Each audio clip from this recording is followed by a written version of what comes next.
si l'on reprend tout l'historique, je dirais, de l'affaire le procureur contre Laurent Gbagbo, tous les jalons qui ont été posés tendent à montrer que la CPI ne va pas vraiment dire le droit, mais joue plutôt le rôle d'un habillage judiciaire d'un problème politique. D'abord, M.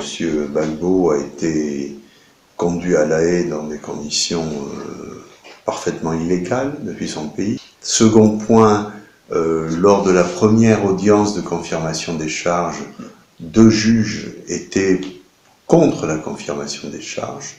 La logique aurait été que les poursuites soient suspendues. Il y a eu une procédure assez particulière visant à donner un sursis à Madame le procureur pour faire un complément d'enquête qui était quand même engagé depuis 18 mois, et que suite à ce complément d'enquête, il y a eu une décision confirmant les charges qui a été prise sans que soit tenue l'audience.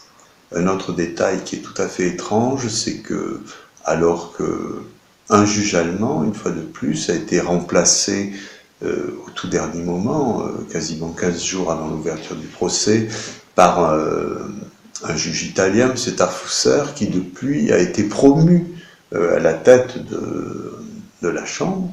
Tous ces faits montrent que finalement, les démarches de la CPI ressortent plus du règlement de compte politique que de la volonté de juger sur la base de faits réels.